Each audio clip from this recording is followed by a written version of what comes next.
हमारे यहाँ वो जनरल मोहम्मद जवलक का याद होगा कि जो हुआ था, उनके जो उनका जो प्लेन था उसके अंदर जिस तरीके से आम की पेटियां रख दी गई थी, तो कोई इस किस्म की बात आपको लग रही है? मैं अपना व्यूअर्स का ध्यान ले जाना चाहूंगा, जो अजरबैजान और आर्मेनिया की लड़ाई, अजरबैजान आर्मेनिया की लड़ाई में जीता, उसका मेन कारण था जो हथियार इजराइल ने अजरबैजान को दिए थे, प्लस टर्की ने बरकता ड्रोन भी दिए थे टर्की ने, और इजराइल ने बहुत हथियार दिए थे।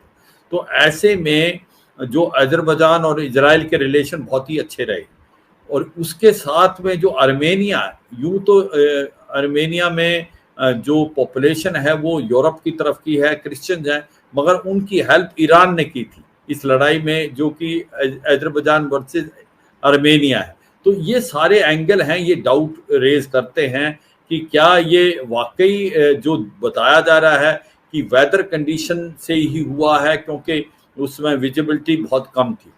मैं अभी उस एंगल को एक एनालिसिस करता हूं आपके सामने कि जो बात की जा रही है ये एक एक्सीडेंट है और ये एक बैड वेदर से। देखो, प्रेसिडेंट जब जाता है उसके लिए 3 हेलीकॉप्टर थे। पहली बात तो as per the SOP number 1 और 2 कभी भी एक ही हेलीकॉप्टर में नहीं बैठते। इसका मतलब जो प्रेसिडेंट थे और उसके फॉरेन मिनिस्टर थे ईरान के, वो एक हेलीकॉप्टर में नहीं होने चाहिए थे, वो एक एसओपी प्रोटोकॉल होता है। दूसरा, जो 3 हेलीकॉप्टर, अगर बैड वेदर वो 1 मिनट में तो हुआ नहीं, पहले पता था, तो उसके चलने का तरीका ये होता है कि एक हेलीकॉप्टर आगे चलेगा, फिर प्रेसिडेंट का हेलीकॉप्टर चलेगा और एक पीछे चलेगा। जो आगे हेलीकॉप्टर है वो देखेगा रास्ता आगे है या नहीं है, और वो तीनों हेलीकॉप्टर इन कम्युनिकेशन होते हैं हरदम। ये जो 2 हेलीकॉप्टर हैं जो प्रेसिडेंट के हेलीकॉप्टर के अलावा, वो रिजर्व हैं, मेन वीवीआईपी जो कि प्रेसिडेंट है। ये कैसे हो सकता है कि प्रेसिडेंट का हेलीकॉप्टर क्रैश हो जाए, दोनों हेलीकॉप्टर जो दूसरे हैं उनको कुछ ना हो, उनको पता भी नहीं चले, वो अपने डेस्टिनेशन में पहुंच जाते हैं, जबकि वो एक प्रकार से इन कम्युनिकेशन होते थ्रू आउट, वो रास्ता दिखाने के लिए होते हैं। तो ये एक बात बड़ी अचंभे वाली है, इसमें काफी एक शक की घड़ी जाती है कि क्या ये एक हादसा है या सबोटाज है। अभी तक ईरान की तरफ से कुछ ऐसा नहीं आया, उन्होंने यही बताया है कि इन्वेस्टिगेशन होगी, इन्वेस्टिगेशन के बाद पता चलेगा कि असली रीजन क्या है, क्या ये वेदर के खराबी है या कोई मैकेनिकल या टेक्निकल जो फेलियर है एयरक्राफ्ट का, और तीसरा कि क्या ये एक प्रकार से पायलट एरर है या एक सबोटाज एंगल। हमें ये भी समझना पड़ेगा जो ये बेल हेलीकॉप्टर हैं, ये जो हेलीकॉप्टर हैं ये बहुत पुराने हो चुके हैं, इनके ऊपर इकोनॉमिक सैंक्शन लगने के बाद ज्यादातर, जब ये ईरान रिवॉल्यूशन आया था 1979 से पहले के ज्यादा हैं, और वो हेलीकॉप्टरों के स्पेयर पार्ट्स नहीं है इनके पास। ये भी इकोनॉमिक सैंक्शन से, इसका मतलब वो इशारा है कि जो एयरक्राफ्ट में चेक होना चाहिए, जिस प्रकार से वीवीआईपी की इंस्पेक्शन होती है, उसमें भी कहीं ना कहीं खामी रह जाती है, क्योंकि स्पेयर पार्ट्स की बड़ी कमी है ईरान में, इसके कारण कि वहां पर इकोनॉमिक सैंक्शन लगे। तो ये बातें हमें समझनी पड़ेगी, ये सब चीजें हो सकती हैं। अर्जुन, बिल्कुल ऐसा ही है सर। अब आप उनको एज अ लीडर कैसे देखते हैं? वैसे तो कहा जाता है बड़े कट्टर किस्म के थे, कई तरह की पाबंदियां उन्होंने ईरान पे लगा रखी थी, सैंक्शंस भी ईरान के ऊपर हैं, लेकिन वो तो खैर उनके पहले से मेरे ख्याल है कि रही हैं। इन सब चीजों को आप कैसे देख रहे हैं? हाँ, पहले अभी हम इसके प्रोफाइल को एनालिसिस करते हैं। जो इब्राहिम रईसी है, ये 2021 के अंदर प्रेसिडेंट बन के आए थे, और ये एक बड़े हार्ड लाइनर हैं, और ये एक माना जाता है कि जो आयतुल्ला अल खमानी जो सुप्रीम लीडर है ईरान के, ये उनको एक प्रकार से टेक ओवर करेंगे जब भी आयतुल्ला अल खमानी या तो रिजाइन करते हैं या उनकी डेथ हो जाती है, क्योंकि वो 85 साल के हो गए और इनको इसलिए ट्रेन किया जा रहा है। ये सच्चाई, ये बहुत हार्ड लाइनर है। और ये जो ईरान डील में से जब 2016 में निकले थे डोनाल्ड ट्रंप, उसके बाद ये बेसिकली इब्राहिम रईसी है जो पुश कर रहे हैं ईरान को एक प्रकार से न्यूक्लियर हथियार बनाने के। आज ईरान न्यूक्लियर हथियार बनाने के कतार पे है, वो 93% से ज्यादा इनरिच यूरेनियम करने लगा है, और सुनने में यह आया था कि आज की तारीख में ईरान कभी भी न्यूक्लियर हथियार की टेस्ट कर सकता है। तो ये भी इम्पोर्टेंट है। दूसरा जो है कि जो इकॉनमी है ईरान की वो अच्छा नहीं कर रही थी, इसमें कोई शक नहीं कि ये भी एक बड़ी प्रॉब्लम है ईरान में रियासी के अंडर। और अगर आप देखें हिजाब के लिए जो वुमेन फोरम ने एक प्रकार से रिवोल्ट किया था, उसमें भी काफ़ी जो ह्यूमन राइट वायलेशन हुई। और उसके बाद जो इनका रियाल है, रूपी रियाल जो उनकी करेंसी, वो भी एक प्रकार डॉलर के मुकाबले काफ़ी गिरी। तो इंटरनल भी डिसेंट काफ़ी था इनके अगेंस्ट। अब जो इनकी पर्टिकुलर प्रोफाइल देखे जाएं कि ये पहले जुडिशरी में थे और जुडिशरी के हेड थे, और इन्होंने काफ़ी हार्ड लाइन ली थी और एग्जीक्यूशन किया था बहुत लोगों का, स्पेशली पॉलिटिकल रीजन से ईरान इराक वॉर के बाद। तो वो एक हार्ड लाइनर माने जाते थे, वो एक प्रॉक्सी माने जाते थे अयातुल्लाह अल खमानी की। और इनके अगेंस्ट सैंक्शन भी थी अमेरिका की तरफ से जब से प्रेसिडेंट के बनने से पहले। तो ये सच्चाई है कि अब उनके एकदम ये डेथ होने से कि अब इम्पैक्ट ईरान पे क्या होगा। एक तो ये था कि उनके प्रेसिडेंट हैं और उसके साथ फॉरेन मिनिस्टर भी की भी हादसे में मृत्यु होगी, तो ये दोनों बड़ा डिफिकल्ट पीरियड है। मगर जो ईरान की एक कॉन्स्टिट्यूशन है 101 आर्टिकल, उसके तहत जो one of the vice president, जो सीनियर मोस्ट जो वाइस प्रेसिडेंट हैं ईरान में, वो ऐसे होते हैं जैसे कैबिनेट मिनिस्टर हैं। जो first among the equal vice president Mohammad Mokhber, उसको अभी नियुक्त किया गया है प्रेसिडेंट के लिए। वो 50 दिन के लिए प्रेसिडेंट रहेंगे, एक्टिंग प्रेसिडेंट, और इन 50 दिनों में इलेक्शन होगा और नए प्रेसिडेंट की एक प्रकार से सिलेक्शन होगा उस इलेक्शन के बाद। तो अब ये सच्चाई है कि जो इब्राहिम रईसी थे वो एक स्ट्रॉन्ग लीडर थे, इसमें कोई शक नहीं। वो एक बहुत ज़्यादा हार्ड कोर थे, वही हैं जो कि पुश कर रहे थे ईरान को न्यूक्लियर हथियार बनाने के लिए। और उन्होंने एक बड़ा स्ट्रॉन्ग एक्शन लिया था इजराइल के अगेंस्ट। जब हम एक प्रकार से इजराइल ने दमस्कस सीरिया के अंदर हमला किया था उसके कौंसलेट पे और 7 सीनियर ऑफिसर को मार दिया था, उसके बाद जो ईरान ने पलटवार किया था इजराइल पे। और वो पहली बार था कि 40 साल में किसी देश ने, स्पेशली मुस्लिम वर्ल्ड में, ईरान के अलावा किसी ने नहीं किया था इजराइल पे डायरेक्ट अटैक। तो ये माना जाता है कि ये स्ट्रॉन्ग थे। और ये भी सच्चाई है कि इजराइल ने भी पलटवार किया था और कहीं इजराइल भी वेट कर रहा था कोई अपॉर्चुनिटी मूवमेंट की। जो सबोटाज का एंगल है, अगर सबोटाज का एंगल के ऊपर इन्वेस्टिगेशन होती है, जिसके अभी तक तो कोई ऐसा पुख्ता सबूत नहीं आया, तो फिर वो मोसाद की तरफ तो उंगली उठेगी।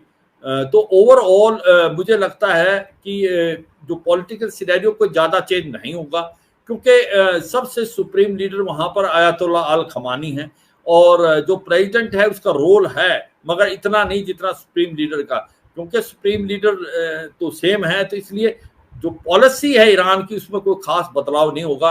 हाँ, सेटबैक जरूर है, और ये सेटबैक क्या रीजन हो सकता है वो पता इन्वेस्टिगेशन से ही चलेगा। आरजू, बिल्कुल ऐसा ही है सर। चाबहार पोर्ट के ऊपर जो है भारत काम कर रहा है ईरान के साथ, और साथ साथ जो है वो आपने देखा कि यूएस की तरफ से वार्निंग भी आ रही है। तो इस हेलीकॉप्टर क्रैश के बाद कई लोग जो है वो यूएस की तरफ भी उंगली उठा रहे हैं इजराइल के साथ साथ। आप इसको कैसे देखते हैं? हाँ देखो, यूएस का डायरेक्ट इन्वॉल्वमेंट होना इसके अंदर चांसेस बड़े कम है। हाँ, ये एक बात तो माननी पड़ेगी, जो चाबार पोर्ट है वो अभी भारत और ईरान ने एक डील साइन की है कि जो basically Indian port global corporation जो है एक कंपनी और चाबार पोर्ट के बीच में समझौता हुआ है कि अगले 10 साल हम पोर्ट को डेवलप करेंगे और ऑपरेट करेंगे। और ऐसे में क्या इसके ऊपर सैंक्शन लग सकती हैं? देखो, सच्चाई ये है कि जब 2016 के अंदर डोनाल्ड ट्रंप JCPO से निकलते, joint comprehensive plan of action, जिसको न्यूक्लियर ईरान डील बोला जाता है, तो उसके बाद इकोनॉमिक सैंक्शन दोबारा लग गए थे। जब इकोनॉमिक सैंक्शन लगे तो भारत 28% वहां से ऑयल लेता था ईरान से। क्योंकि इकोनॉमिक सैंक्शन लगे तो फिर हमने 0% करना पड़ा, हमने वहां से ऑयल बंद करना पड़ा, जबकि वो ऑयल सस्ता भी था और उसके अंदर एक प्रकार से इंश्योरेंस इनबिल्ट थी। मगर उस समय भी हमने चाबार के बारे में अमेरिका से बात की थी कि चाबार जो है वो भारत के लिए ही नहीं, वो सारे वर्ल्ड की इकोनॉमी के लिए बेटर है, क्योंकि चाबार पाकिस्तान को बाईपास करते हुए डायरेक्ट अफगानिस्तान जाएगा और उसके बाद सेंट्रल एशियन स्टेट जाएगा, कजाकिस्तान, तजाकिस्तान, उज्बेकिस्तान, तुर्कमेनिस्तान, और फिर उसके बाद ये नॉर्थ साउथ ट्रांसपोर्ट कॉरिडोर से जोड़ेगा और ईस्ट यूरोप और रशिया के लिए ये एक प्रकार से गेटवे है।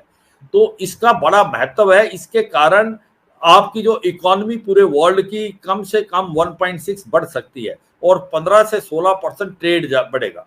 तो उसमें अमेरिका ने भी टैसिट अंडरस्टैंडिंग थी, क्योंकि उस समय अमेरिका जो था अफगानिस्तान में इन्वॉल्व था, उसको भी लगता था कि उसको पाकिस्तान से जाते वक्त काफी प्रॉब्लम हो रही हैं और काफी अम्बुशेस हो रहे थे।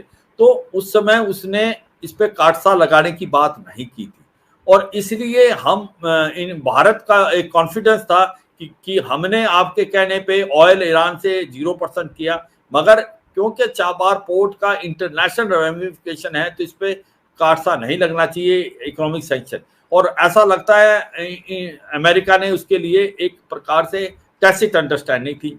मगर जो अब स्टेट डिपार्टमेंट से जो कमेंट आए जिसका तरफ आपका इशारा था, उन्होंने कहा कि क्योंकि ईरान पे अभी भी सैंक्शन लगे हुए हैं और कोई भी कंपनी ईरान से डील करेगी तो उसके ऊपर सैंक्शन लगेंगे, मगर इसके बावजूद भी इंडिया को बहुत ज्यादा होप है। उसकी एक और वजह भी है आरजू, क्योंकि जब हमने S-400 लिया था रूस से, तब भी रूस के ऊपर इकोनॉमिक सैंक्शन थी। टर्की ने और चीन ने भी लिया, उनके ऊपर तो इकोनॉमिक सैंक्शन लगाई अमेरिका ने, पर उसने भारत पे नहीं लगाई और टर्की के ऊपर F-35 भी देना बंद कर दिया। इसलिए नहीं लगाई, उसने उसको बताया गया कि हम जब चाहते थे पेट्रोइड मिसाइल सिस्टम तब तो आपने दिया नहीं, हमें मजबूरी रूस से लेना पड़ा और अब हमने रूस से समझौता कर लिया तो आप कह रहे हो पेट्रोइड मिसाइल सिस्टम हम आपको देंगे।